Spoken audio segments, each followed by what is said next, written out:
¿Qué pasaría si yo lo que quiero es imprimir todos los elementos de una lista por índice? Es decir, si yo tengo una lista ordenada con X cantidad de datos, como por ejemplo esta lista por países, México, Brasil, China, España y Rusia, y yo quiero ver cada uno de estos valores en líneas diferentes, puedo recurrir a la siguiente sintaxis. Recuerden el ciclo for y in range len PA. ¿Qué significa esto?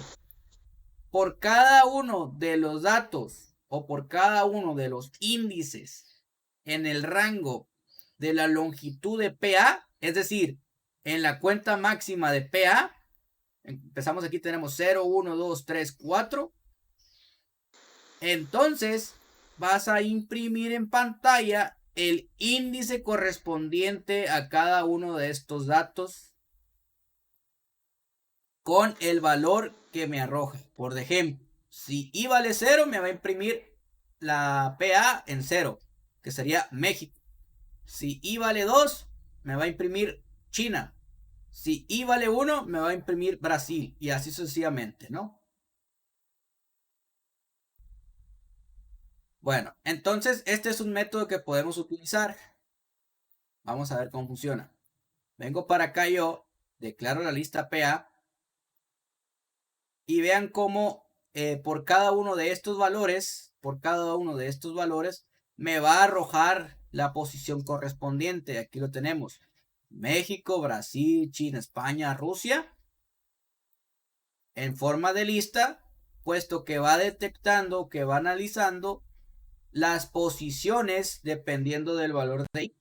Y como I siempre empieza en 0, pues va a ir 0, 1, 2, 3, 4, 5, 6, hasta que termine con la longitud total de la lista PA.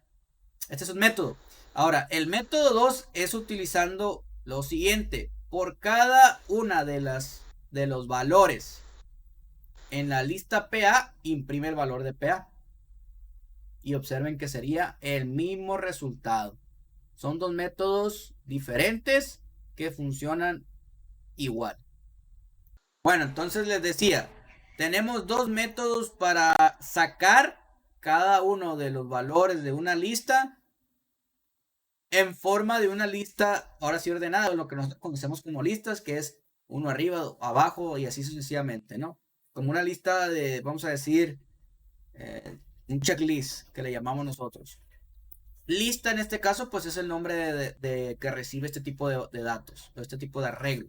Entonces declaramos, voy a volver a repetir, declaramos una lista tal cual, con los corchets, y si queremos sacar cada uno de estos valores de forma independiente, podemos hacerlo de dos maneras. La primera era esta, les decía, cada I, es decir, por cada índice en el rango de la longitud de PA, quiere decir que por cada uno de estos valores hasta que termines en el último, porque es la longitud de PA, imprime la lista PA con el índice correspondiente. Y si solamente me va a imprimir el índice correspondiente, pues nada más me va a imprimir un valor, tal cual lo vemos aquí. México, Brasil, China, España y Rusia. El otro método les decía era este. Por cada, bueno, aquí podemos ponerlo, por cada elemento en PA, imprime PA. Entonces, al momento de hacer nosotros eso, es el mismo resultado. Y aquí lo vemos. ¿Ok? Por cada elemento en PA, imprime PA. Y aquí lo podemos observar. Profe, ¿pero por qué len? Para saber la longitud total de la lista. Por ejemplo, si esta lista tiene X cantidad de datos, en este caso tiene 1, 2, 3, 4, 5, la longitud será 4 porque empieza en 0, acuérdense. Entonces, al momento de calcular la longitud, pues va a ser el último valor que vaya a tomar. Y acá, por el lado de la I, siempre tiene que ser la I. No, aquí puedes poner el valor que tú quieras. Por ejemplo, aquí en la parte de abajo pusimos elemento. Puede ser J, K, el valor que tú quieras. Es el nombre que va a recibir la variable. Nada más, que si vas a utilizar ciclos anidados, acuérdate que la I la tienes que cambiar en el siguiente, ya no puede ser I, tiene que ser otra letra. Pero si van a ser independientes, sí puedes utilizar la misma letra. Aquí también le puedo poner I donde dice elemento. ¿Ok? Bueno, entonces así es como yo puedo sacar los valores únicos de una lista. También puedo realizar operaciones con listas. Por ejemplo, ¿cómo puedo concatenar un par de listas? Aquí yo he definido dos, L1 y L2. L1 pues tiene valores numéricos 1, 2, 3. L2 también tiene valores numéricos 4, 5, 6. Si yo quiero juntar esas dos listas haciendo una concatenación, le indico que la voy a realizar con el signo más. Entonces, si yo vengo a ver el resultado, veo que todas esas dos listas se han pegado sin formarme una lista de dos listas, sino que se me formó una tercera lista donde me incluye la primera y la segunda. ¿Qué quiere decir lo que les dije? Que no se me está formando una lista que diga 1, 2, 3, se cierra esa lista. 4, 5, 6 es otra lista. Sino que se creó una tercera lista que me incluye las dos. Tal cual lo estamos viendo aquí. ¿Ok? También podemos repetir esa lista. En este caso, por ejemplo, la L1, si la repetimos dos veces, pues vamos a tener 1, 2, 3, 1, 2, 3. Tal cual lo vemos aquí. 1, 2, 3, 1, 2, 3. Entonces podemos repetir listas.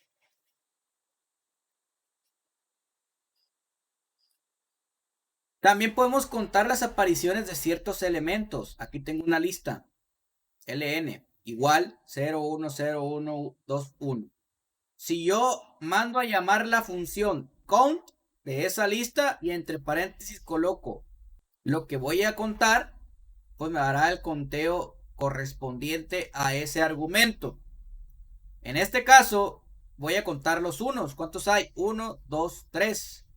Y efectivamente veo que me arroja un 3. Si yo aquí cambio, por ejemplo, empiezo a contar ahora por relleno de ceros y los empiezo a contar, pues cambio aquí el valor de 0. Ahora me va a contar los ceros.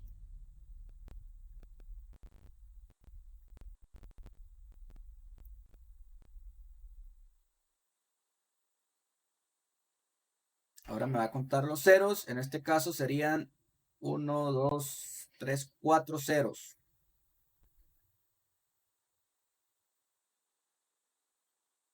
Aquí está, 4 ceros. ¿Okay?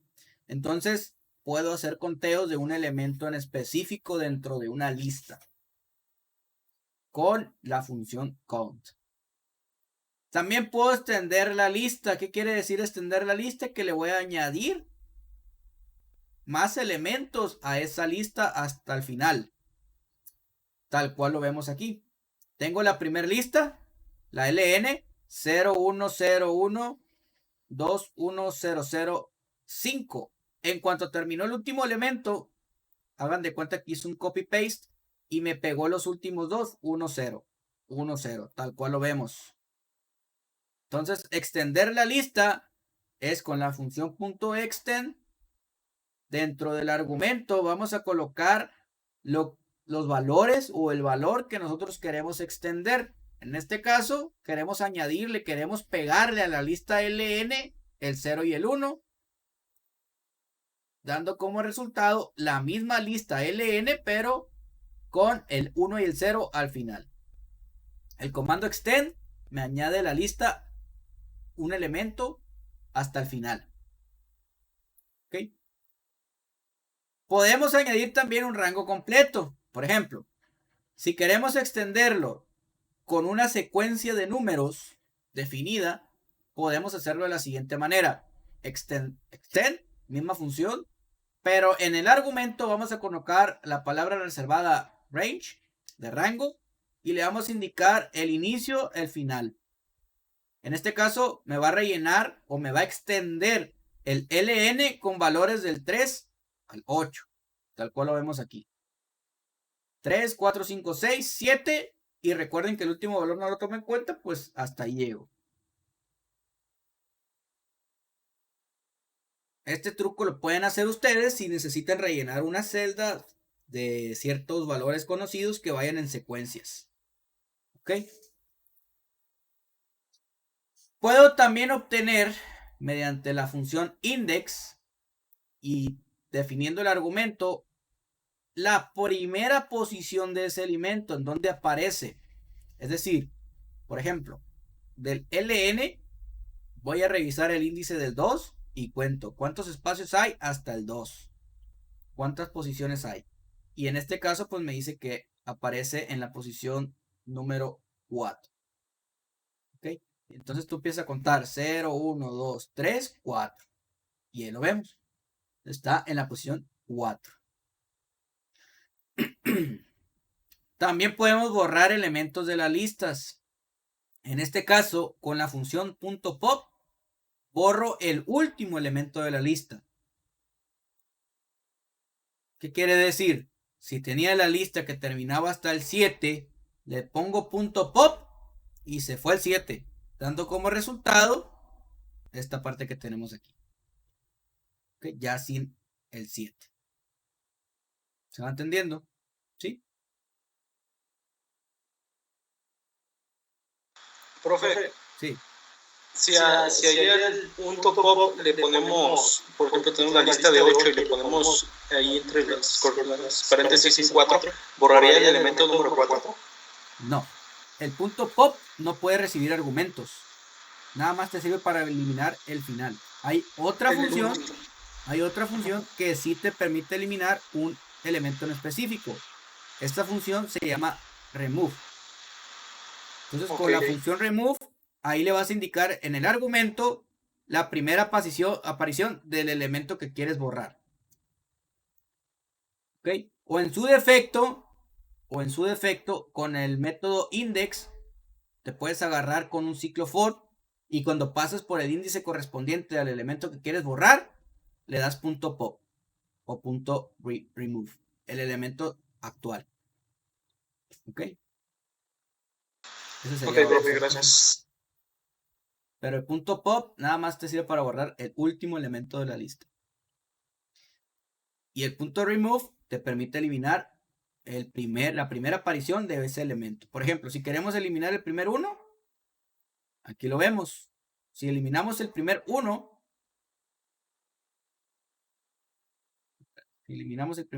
pues va a llegar un momento en que ya no lo vamos a tener. Sería... Vamos a ver la correcta.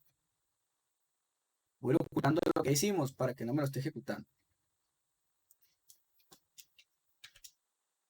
Eso también lo pueden hacer ustedes. Y así evitamos confusiones en los códigos. Porque aquí ya estamos haciendo más cosas y se va perdiendo la información. A ver. Vamos a ocultar hasta aquí.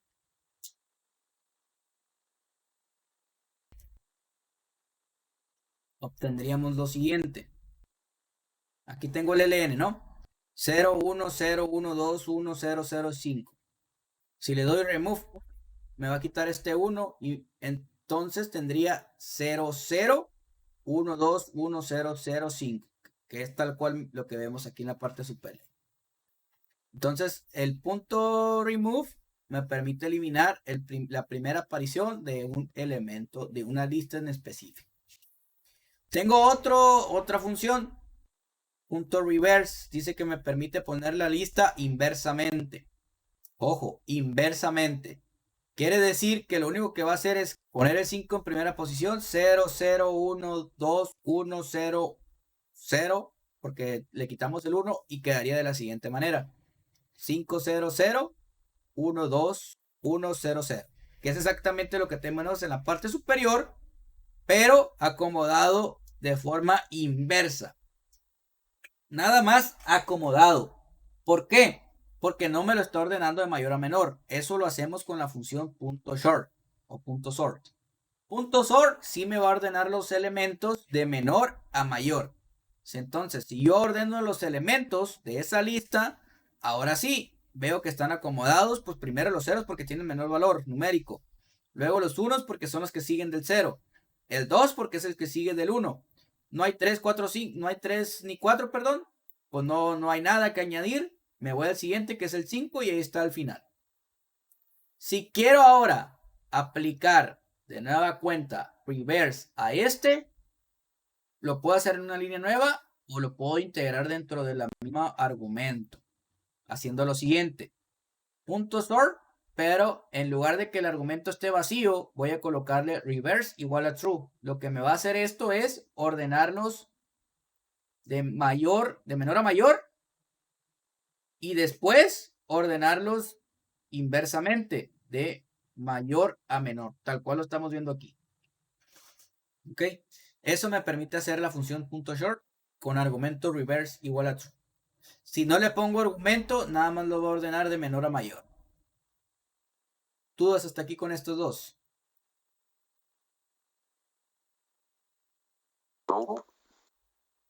Bueno, entonces así funciona.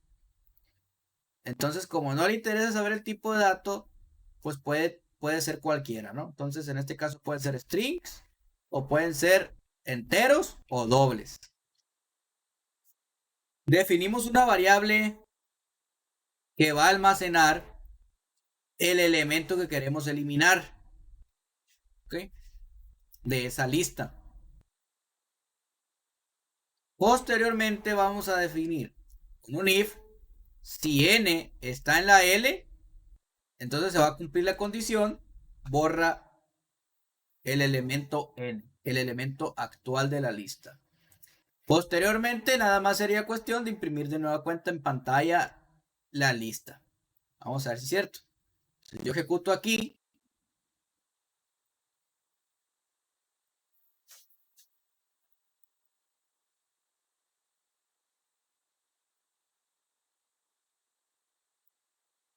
los que tienen, bueno, esto no me gusta que pase aquí. Los que tienen el Visual Studio Code, hay un complemento que te ayuda para ejecutar una parte nada más del código, una sola sección. En lugar de estar haciendo esto que yo hago. Bueno, entonces ejecutamos. Y vemos aquí si es cierto. Tenemos la lista, dice, de esta lista decide qué elemento eliminar. Me arroja los valores de la lista para yo saber qué voy a eliminar.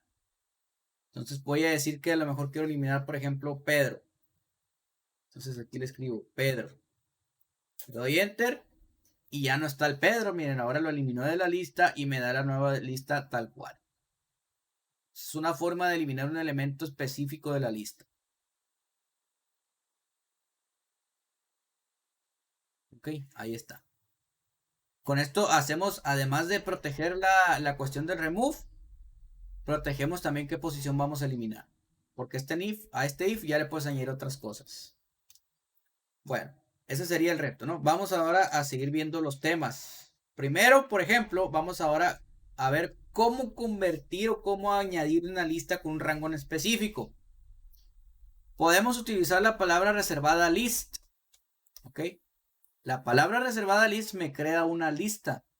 Tengo dos formas de definir la lista. Recuerden, con los corchets es una manera. Y esta que estamos viendo aquí sería la otra forma. Definimos una variable. Le vamos a indicar a esa variable que va a ser una lista con la función con la palabra reservada list. Y que va a ser una lista que va a tener un rango de 0 a 100 en intervalos de 10. Si yo vengo y ejecuto ese código, veo que efectivamente tengo la lista rellenada en espacios de 10 del 0 al 90, porque el último no lo va a contar. Recuerden, si yo aquí le pongo 110, pues ahí ya lo tendría que hacer. Así puedo rellenar una lista. Esto es cuando estamos trabajando con vectores. Si quiero rellenar un vector de múltiples valores en intervalos definidos, así lo haría de esa manera, ¿no? Con la palabra reservada list para indicarle que va a ser una lista. Con la palabra reservada range para indicarle que me va a rellenar esa lista desde el 0 hasta el número final en intervalos del tercer número, del tercer dato. Tal cual lo vemos aquí. ¿Ok? También así como puedo tener ciclos anidados, también puedo tener listas anidadas. ¿Qué significa tener una lista anidada? Fíjense bien. Ahí les va. No les vaya, fíjense, no se me vayan a perder en esta parte. Defino una lista con múltiples listas. Paso número 1. En este caso aquí tengo la lista LA definida por una lista número 1 que es N0-E0. N0-E1, N0-E1. ¿Ok? ¿Qué significa? Nivel 0, elemento 0. Nivel 0, elemento 1. Nivel 0, elemento 2. Aquí me equivoqué, elemento 2. La segunda lista va a contener a su vez una lista, una tercera lista. Entonces aquí ya tenemos una lista dentro de otra lista, dentro de otra lista. Teniendo como resultado nivel 1, elemento 0. Nivel 1, elemento 1. Nivel 1, elemento 2. Nivel 1, subnivel 3, elemento 0.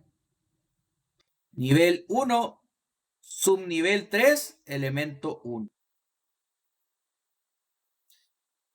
Y finalmente voy a tener una tercera lista o un tercer dato dentro de esa lista original, nivel 3, elemento 0. Yo puedo obtener, así como obteníamos algunos elementos de los strings, también puedo obtener elementos de una lista anidada, indicando las posiciones correspondientes. Por ejemplo, imprimo la lista de... Es una lista con múltiples listas. Aquí la tengo en la parte superior. Si yo quiero sacar el elemento 01, vengo y reviso. ¿Cuál es la lista 0? La primera. ¿Cuál es el elemento 1 de la lista 0? Recuerden, 01 es N0E1. ¿Ok? Si pido el 2, me va a dar N0E2. Si pido el elemento 0, N0E0. De la primera lista, de la lista esa que tenemos que se llama LA. Incremento el nivel de dificultad. Ahora me voy a ir a la segunda lista. A la segunda lista. ¿Cuál es la segunda lista? Esta que tenemos aquí. ¿Ok? Donde empieza y donde termina el otro corchet, esta sería la segunda lista. Entonces, la segunda lista. ¿Qué observamos aquí? La tercera posición de esa segunda lista. Es decir, 0, 1, 2. Y fíjense bien acá en la pantalla. Todo esto es el tercero. Primer elemento, segundo elemento, tercer elemento, cuarto elemento. Todo esto es el tercero. O el cuarto elemento. ¿Ok? Porque piensen en 0, acuérdense. 0, 1, 2, 3. Todo esto que está aquí. Tercer elemento. Le vamos a pedir el número 1. Es decir, el segundo elemento. Es lo malo cuando empiezan en 0 a contar. Porque si digo segundo elemento me estoy refiriendo al primero. Entonces, este que tenemos aquí, si yo estoy diciendo el segundo elemento, pues es el primero. Porque empieza en 0, 1. Y esta es la segunda posición. Sin embargo, al ser la segunda posición, ocupa el índice de 1. Entonces aquí le estoy diciendo que me vaya y me saque el valor, repito, de la lista original. Ve y fíjate cuál está en la segunda posición, en el índice 1. ¿Ok? Es esta lista completa, grande, que tenemos aquí. De esa lista, ve y fíjate cuál está en el índice 3 o en la cuarta posición. Si tú le cuentas aquí es 2, 3, 4. Este está en la cuarta posición, tiene el índice 3.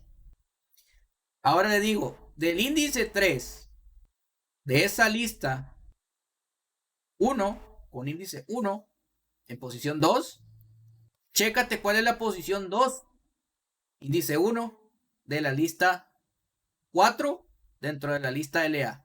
En este caso sería esta posición. Por lo tanto me arroja 1, nivel 1, subnivel 3, elemento 1.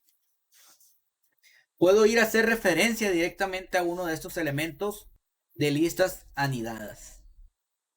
En el caso específico de esta lista, pues aplicaciones reales tiene muy pocas. Sin embargo, es necesario que ustedes la conozcan, porque a lo mejor en algún momento se les puede ocurrir o se les puede dar la necesidad de tener una lista dentro de otra lista dentro de otra lista, que es el caso específico de esta lista anidada, de este ejemplo, y sacar un elemento de la lista que está más en el fondo.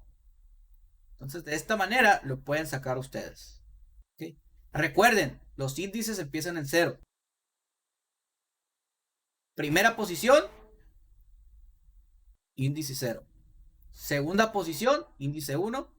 Tercera posición, índice 2. Todo esto me forma la primera posición.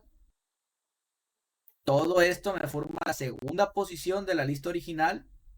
Y este de aquí me forma la tercera posición de la lista original. Estos elementos de aquí me forman la primera posición, segunda posición, tercera posición y cuarta posición. Todos estos de aquí. Cuarta posición. Este de aquí me forma la primera posición de la cuarta posición de la segunda posición de la lista original. Y este de aquí me forma la segunda posición de la cuarta posición de la posición original.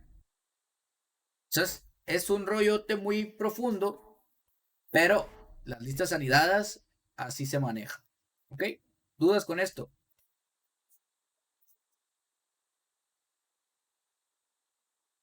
Voy a repetir. Todo el mundo, los que estamos aquí, conocemos las matrices.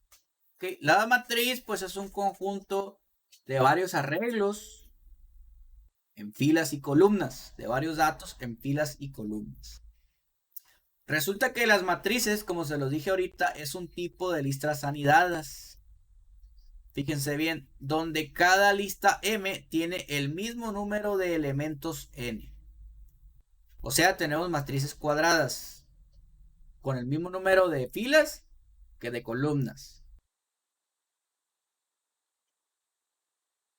Así como acabamos de ver ahorita cómo ir a determinar un elemento específico de una lista anidada, de la misma manera podemos sacar los elementos de una matriz. Por ejemplo, si quiero sacar el elemento número 1 o el valor 1 de la matriz esta, pues veo, a ver, ¿qué posición ocupa esta lista? Esta lista, fíjense bien, es la posición 0. Esta lista, 1. Esta lista, 3. Reviso la posición 0 y quiero el elemento con el valor 1, pues es la posición 0. Entonces, en el 0, 0 voy a obtener el 1. Vamos a ver si es cierto. Ejecuto aquí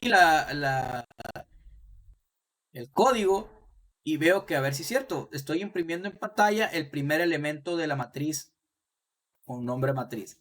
Primer elemento, 1. Ahí está.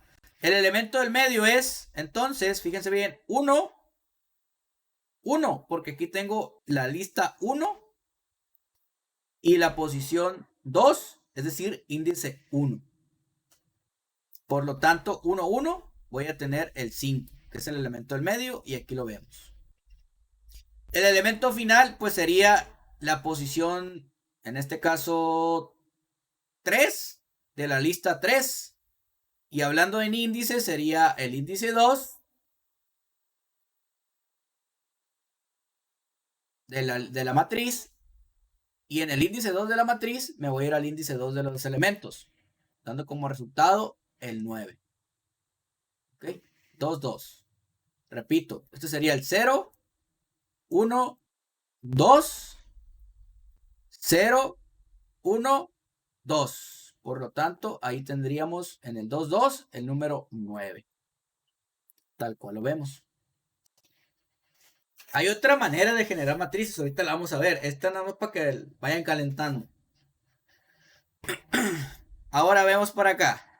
Podemos mostrar una matriz en forma de tabla, ya que normalmente nosotros cuando hacemos una matriz, si imprimimos el valor, pongan atención, si imprimimos el valor me va a dar una línea con forma de lista, con listas adentro, que corresponden a las filas.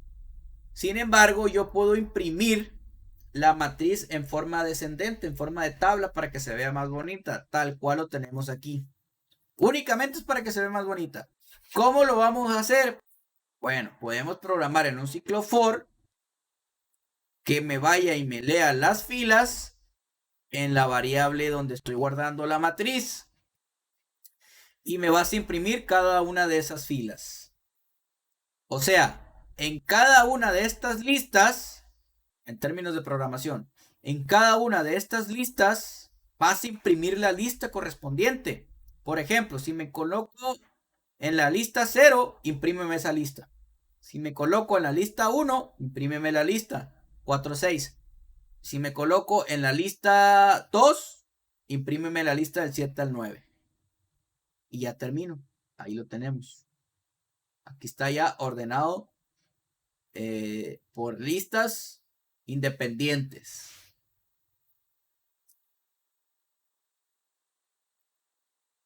También puedo sacar cada uno de estos elementos.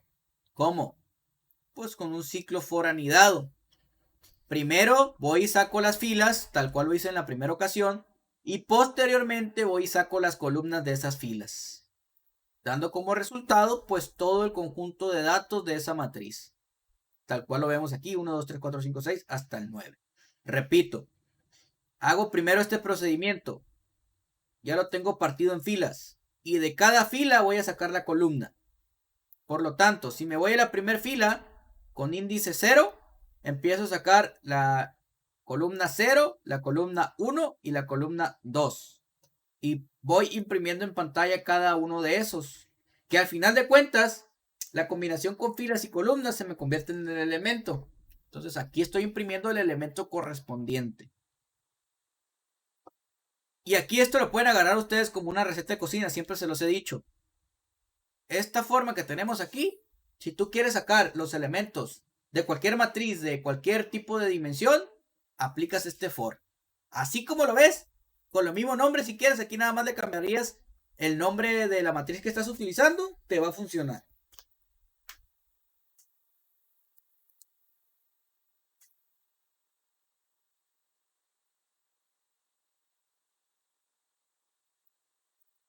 Muy bien.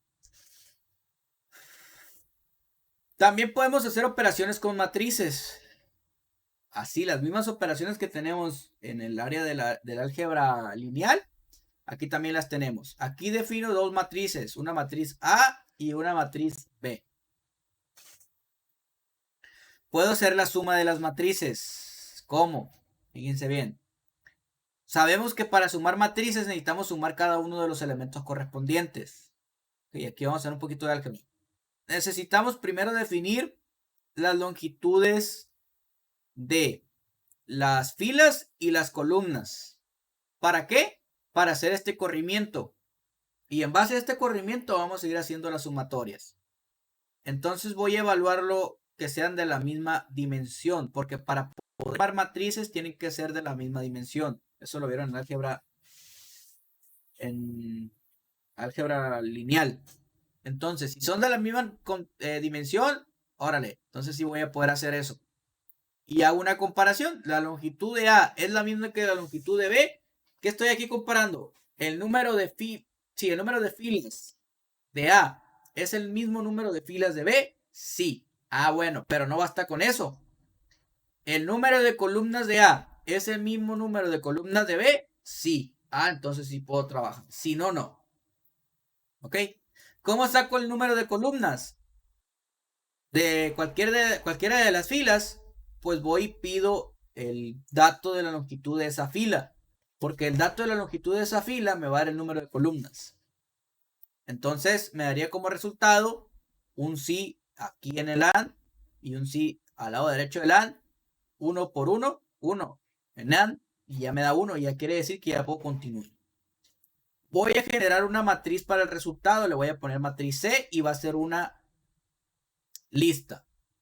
Ahora, por cada uno de los datos o por cada uno de los índices en M, en el rango de M, recuerden que esto es para determinar cuántos datos hay en M, voy a añadir al final un espacio para el cálculo. para preparar ese hueco y que no me salte un error de que no me alcanza el número de dimensiones de C. Entonces, le añado un hueco. Ese hueco está esperando que le caiga algo. ¿Qué le va a caer? Lo que me diga en el ciclo for de J. Por cada rango en J, o sea, por cada columna que tengas en el rango de las columnas, en este caso 3, vas a añadirle al C y, o sea, a la fila correspondiente, al final le vas a añadir lo siguiente: la sumatoria de la fila y la columna de A más la misma fila y la columna pero de B. Y al final me imprimes a C. Ya este nivel de programación es experto. Pero es diokis, porque ahorita van a darse cuenta por qué. Bien, tenemos también un else, que significa que si no se cumple la condición de arriba, quiere decir que las matrices no tienen la misma dirección. Entonces no puedes hacer la operación. Tendrías que volver a repetir el proceso. Vamos a ver si es cierto. Aquí tengo la matriz de resultados, la matriz C. Si me vengo a revisar y digo 1 menos 1, 0, ahí está. 0 menos 2, menos 2, ahí está. Menos 3, menos 0, menos 3. 2 menos 2, 0, ahí está. 0 menos 3, menos 3. 1 menos 0, 1. Menos 1, menos 0, menos 1. Menos 1, menos 0, menos 1. 0 menos 3, menos 3. ¿Ok? Porque estoy haciendo una sumatoria, recuerda. Si fuera una resta, este 3 debería ser positivo. Y aquí me daría 2, porque sería 1 menos 1. Me daría 1 más 2, 2. 1 más 1, perdón, 2. Que no les duele la cabeza porque todavía no terminamos. Apenas vamos empezando con matrices. Al final imprimo nada más las filas en C, igual que siempre lo hicimos ahorita. Entonces aquí lo vemos. Nada más para que se me acomode bonito, recuerden. 0, menos 2, menos 3, 0, 3, 1, menos 1, menos 1, menos 3. Es acomodar la lista en forma de lista tradicional, lo que conocemos nosotros como lista. O sea, el arreglo de lista en lista. También podemos calcular el producto. Y agárrense. También podemos calcular el producto de dos matrices de forma tradicional. ¿Cómo calculas el producto de dos matrices? Pues hay una fórmula que tienes que seguir. No es tan sencillo como parece.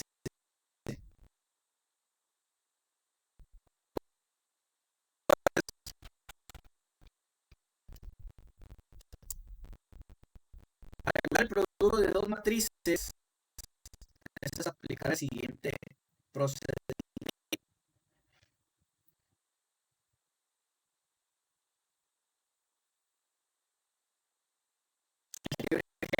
Sería multiplicar y sumar. Multiplicar y sumar. Multiplicar y sumar cada uno de los elementos por sus longitudes correspondientes.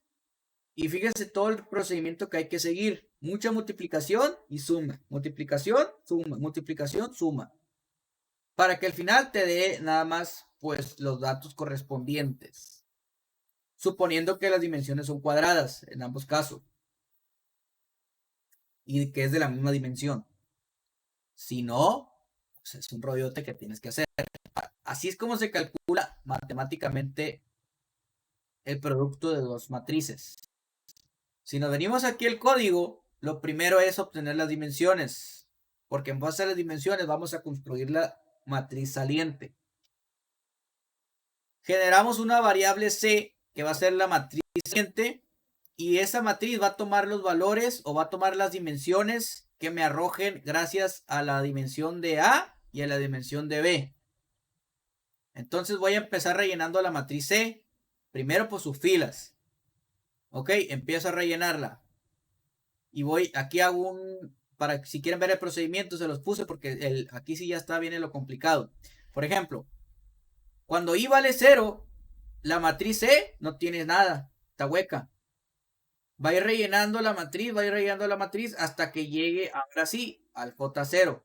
Entonces Cuando empiece a contar, ahora sí, el P que vendría siendo la longitud de B, o sea, las columnas de B, ya empieza a hacer la operación de las multiplicaciones, sumas que corresponden para obtener cada uno de los valores de la matriz C. Entonces, todos estos datos que yo tengo aquí, nada más es para que tú veas el procedimiento de qué operaciones está realizando la calculadora. Para que al final, todo esto que tenemos aquí, se convierta en una matriz tal cual lo vemos al final. 1, 0, 7, menos 1, menos 3, menos 4, 1, 2, 3. Si tú multiplicas la matriz A y la matriz B, te debería de dar este resultado. Eso lo haces tú en tu casa, tranquilo, calmado, a ver si es cierto que da. Misma historia, vean esto como una receta de cocina. Si quieres multiplicar dos matrices, utilizará siempre el mismo código. Este sí se lo voy a pegar ahí en el chat.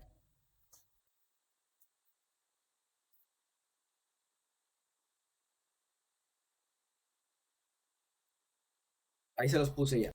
El mismo código. ¿Qué es lo único que vas a sustituir tú? El valor de A y el valor de B. Nada más, porque el programa va a hacerlo automáticamente. Posteriormente vamos a programar una función en donde esté esto que tenemos aquí para que me dé el resultado ya tal cual de la multiplicación de dos matrices. ¿Ok? Estudien el código este si quieren ustedes de cómo se hace el procedimiento para multiplicar dos matrices por métodos tradicionales. Y digo por métodos tradicionales porque resulta ser que en Python siempre hay una manera más fácil de hacer algo. En esta ocasión tenemos la librería NumPy. Apréndansela porque la vamos a utilizar cuando estemos viendo inteligencia artificial y cuando estemos trabajando con arreglos de datos para Data Science. La librería NumPy te permite trabajar con múltiples cosas de matemáticas, como por ejemplo arreglos, matrices, ¿okay? Multiplicaciones de matrices, etcétera, etcétera. Aquí les puse yo cómo instalar la librería NumPy. Es el primer procedimiento que hay que seguir. Fíjense bien. Paso número 1. En el CMD de Windows, escribe esto. Es aquí.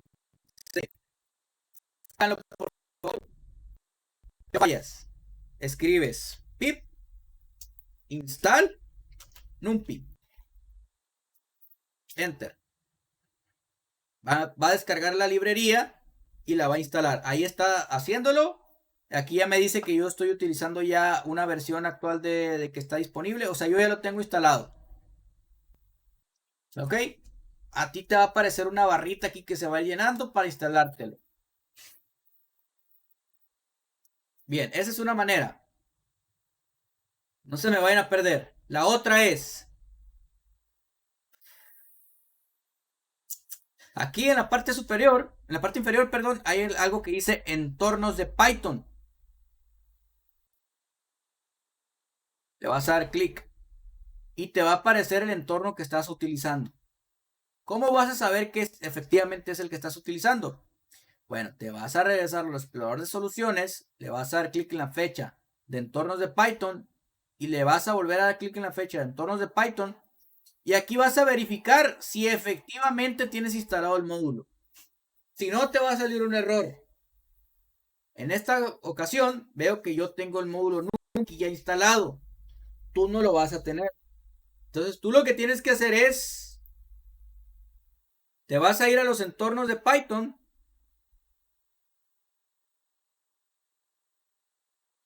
¿Ok? Vas a seleccionar el entorno que estás utilizando que debería tener el mismo nombre que está en el explorador de soluciones, Python 3.7 64 bits. Python 3.7 64 bits y te va a aparecer algo que dice información general. Le vas a dar donde dice paquetes. Paquetes pi. Bueno, P, Y, P, I. Ahí está, paquetes. Aquí pudiera ser que ya te aparezcan algunos paquetes. vas a darle clic aquí y vas a buscar NumPy. Le vas a dar en la parte de abajo, comando de ejecución NumPy install, y te lo va a instalar. Son los dos procedimientos que hay. Necesito que me digan si ya lo pudieron instalar. Le voy a poner pausa al video.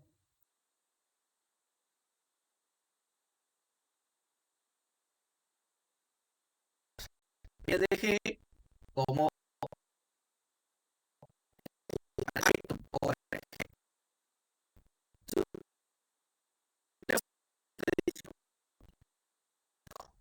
ahorita yo tengo la 1.15. Realmente no cambia mucho. Profesor, cada vez que abre Google se le traba el micrófono. Vamos a esperar. Ahí ya no se debe de trabar. Ya cargaron las dos páginas. Bueno, entonces les decía, me permite tener potencia, como dice aquí, en arreglos de n dimensiones. Tengo herramientas de computación numérica. Es de open source.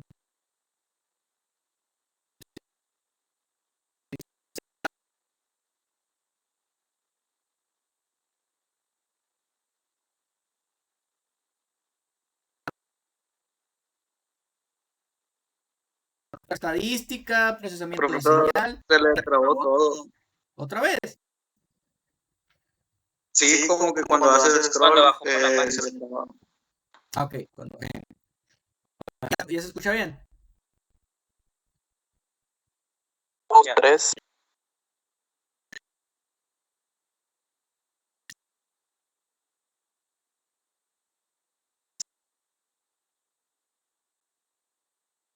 Procesos astronómicos, psicología y un sinfín de aplicaciones más.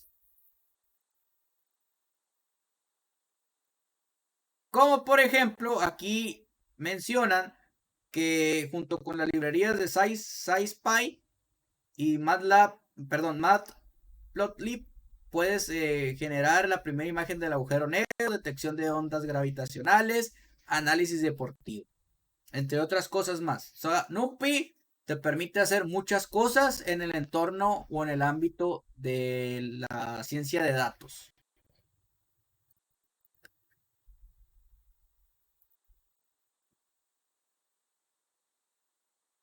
Bueno, aquí está la página oficial por parte de Python y te dice cómo instalarlo.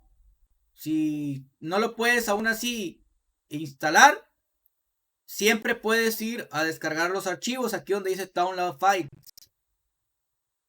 Y aquí vienen los archivos tal cual para que tú lo puedas instalar de una manera más fácil.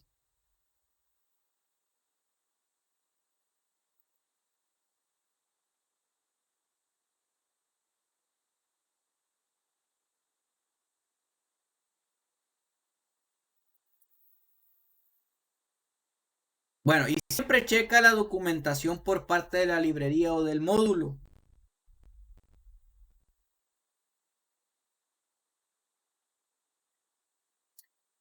Ya que en ella te dan pues algunos comandos puedes usar para poder trabajar con NumPy.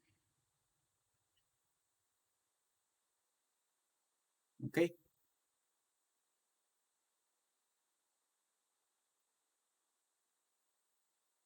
Aquí tengo algunos comandos o algunas funciones para crear arreglos, para trabajar con entradas y salidas, para ver los tipos de datos, hacer un tipo de broadcasting. Bueno, hay un sinfín de funciones que yo puedo realizar o que puedo utilizar para trabajar con arreglos de tipo NumPy. Y vamos a empezar a verla así poco a poco, ¿no? Porque tiene mucho que hacerse ahí. Entonces, para importar la librería NumPy, pues como siempre lo hemos hecho, import NumPy. En este caso, como está muy largo el nombre, de hecho ahí en la página de ejemplo venía, se escribe np as np. Import NumPy as np. Ojo, fíjense bien. Si yo vengo y hago esta barbaridad, aquí ya la regué. Ya en la variable np ya no vale NumPy, es otra cosa, un valor de 0.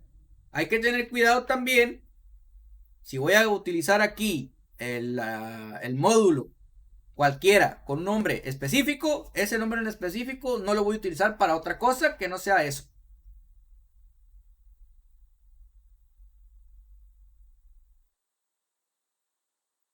Muy bien, ¿estamos hasta ahí bien? Ok. Ahora, fíjese lo fácil que es trabajar con NumPy.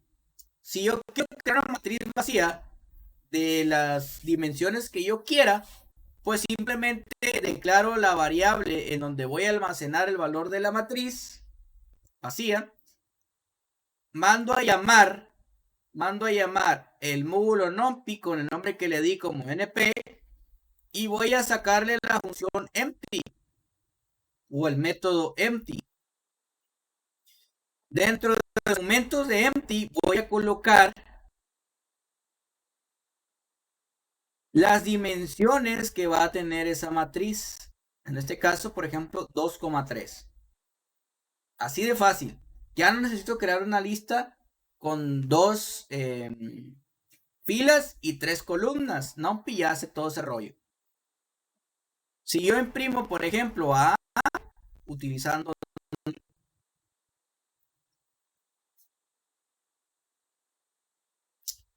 Voy a cerrar esto.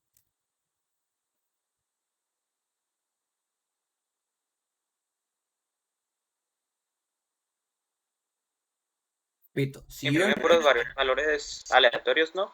¿Cómo? En la... Sí, pues en lo que sería la lista imprime puros valores aleatorios cuando inicia una nueva. No, pero en este caso lo estamos imprimiendo. Lo que pasa es lo que tú ves ahí. Fíjate bien. Ahí viene el primer truco de las matemáticas de programación. Dice 1.31 bla bla bla e a la menos 311. ¿Cuánto es e a la menos 311? ¿Cuánto será? E a la menos 311. ¿Qué quiere decir? 0.310 ceros y un 1. ¿Cuánto es eso en la vida real?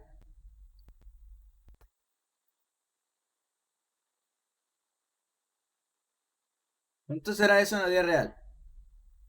0.0, 310 ceros y un 1. Nada, profe. Nada, exactamente, nada, no es nada. No hay algo que mida eso, siquiera.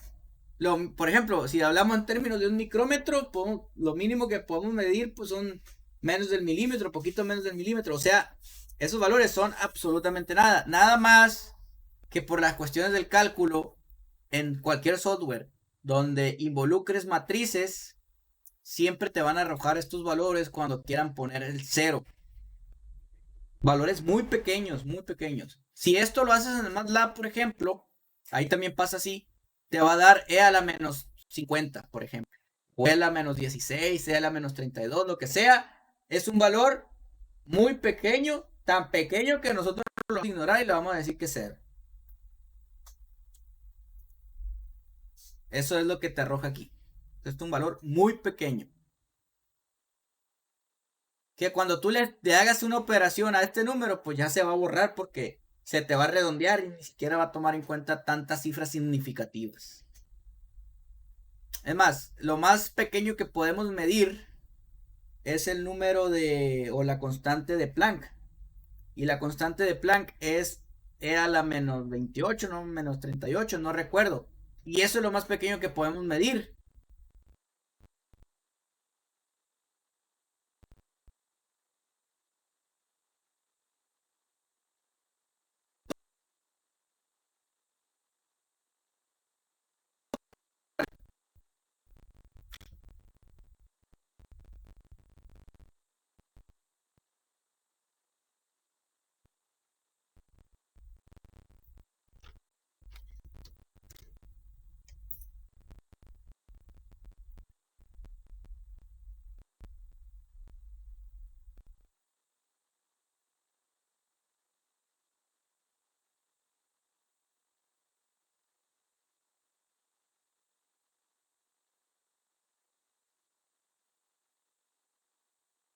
e a la menos 34.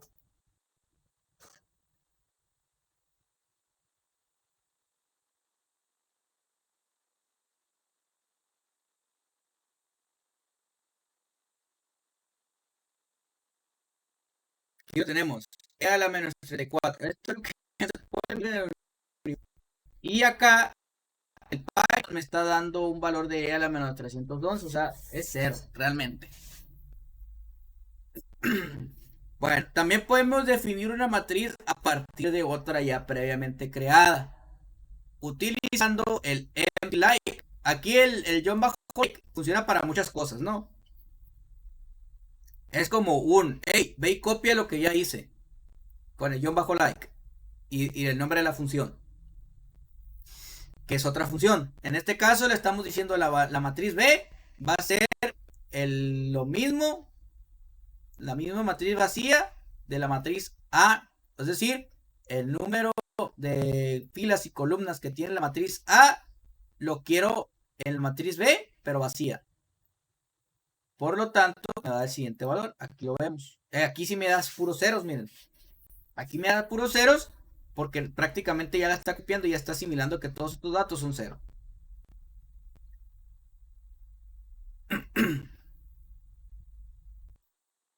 Perdón, no es cierto. A ver, esta es la matriz B y esta es la matriz A. Ahí le vamos a ir poniendo nombres. Esta es la matriz A y esta es la matriz B. La está copiando exactamente igual. ¿Ok? Ahora, para imprimir una matriz con ceros, utilizamos la función punto ceros con z.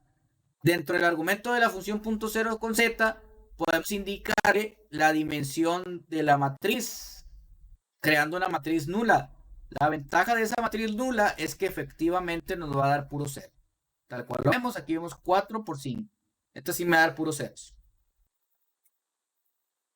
También podemos crear una matriz de puros unos, una matriz unitaria, con el comando .ones.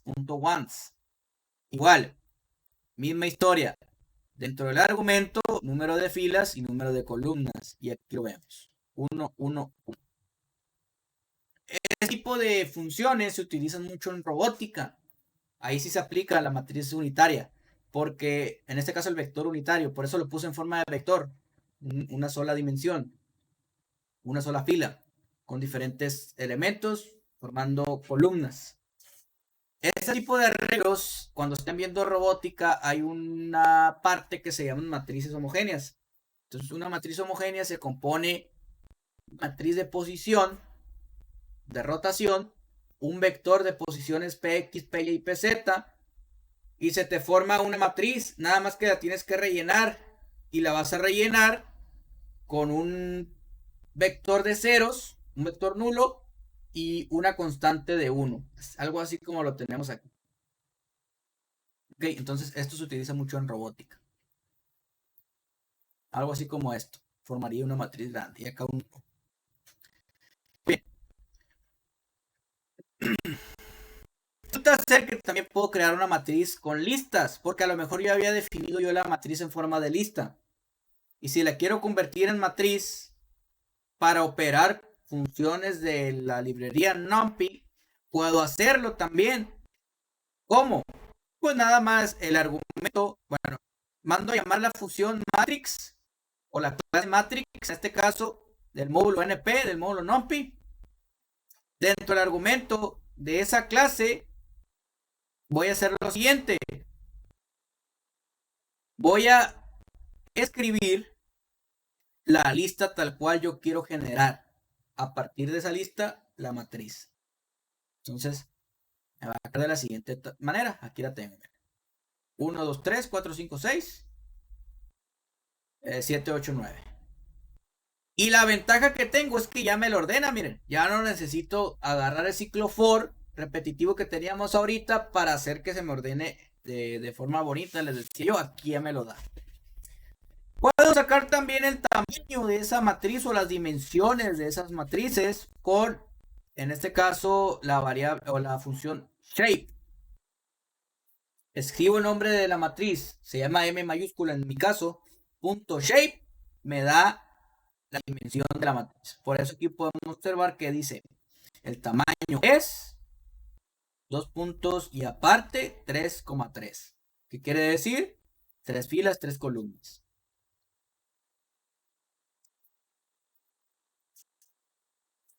Y fíjese que aquí también puedo hacer operaciones con matrices, pero la diferencia es abismal. Aquí no necesito ningún for. Simplemente declaro las matrices, por más complicadas que estén, las puedo declarar, ya sea con listas o las puedo declarar como las declaramos al inicio, como ustedes quieran. Si quiero hacer una suma de una matriz A con una matriz B, utilizo el símbolo de suma. Ya no es ese for gigantesco que teníamos ahorita para sumar cada uno de los elementos de la lista A y de la lista B que me formaban las matrices. Ahora no, simplemente agarro y sumo las matrices y se acabó. Como podemos observar acá, sumamos la matriz B y vemos que efectivamente el resultado correspondiente a la sumatoria de estas dos matrices. Aquí está. Acuérdense, el mismo resultado que teníamos ahorita. Porque es la misma matriz, es la misma lista. Ahora, también puedo calcular el producto de esas matrices utilizando el punto dot. Producto punto. ¿Se acuerdan de eso de álgebra lineal? Producto punto. Entonces calculo el producto punto de A por B y me va a dar la multiplicación de esas matrices. Sin necesidad de hacer el ciclo for ese gigantesco que tenía al último. Entonces la librería NumPy me permite generar o me permite trabajar con arreglos de datos. En este caso lo estamos utilizando para trabajar con matrices de una manera muchísimo más sencilla. Porque estas son algunas de las funciones que tiene la librería NumPy. Tiene más. Simplemente viene acá tú y escribe el np punto.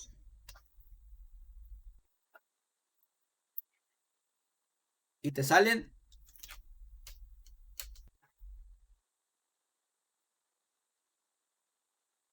No tiene autocompletado esto. Bueno, no van a poder verlas. Pero son bastantes.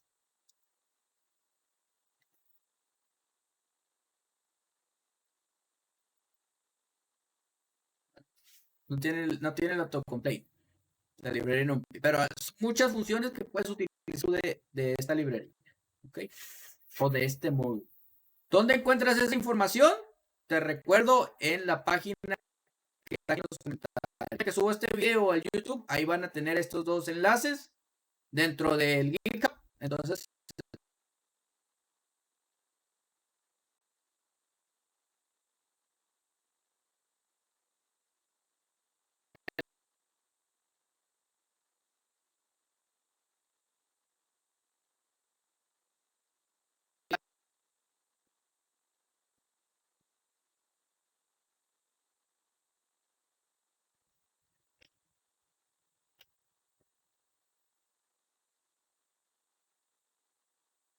ahí se escucha bien.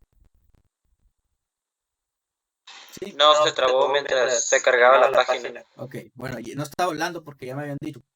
Bien, entonces, dentro de esta página, ustedes se pueden venir y revisar pues cuáles funciones existen en esta librería o en este módulo. Ok.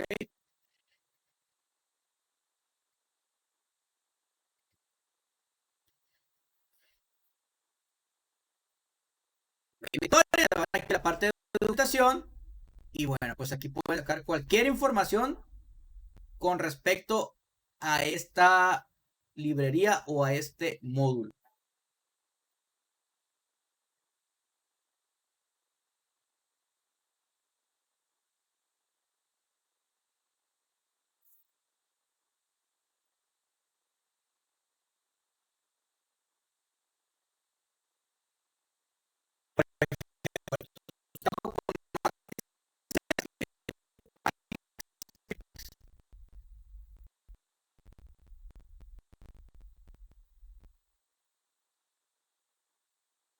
Incluso puedo trabajar con álgebra lineal.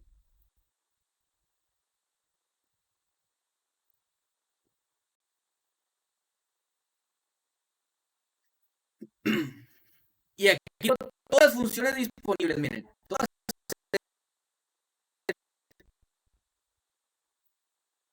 Ahí está, men. Son muchas funciones disponibles.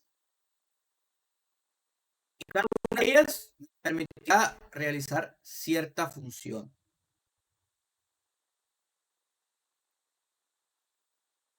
Para el campo del álgebra lineal, también.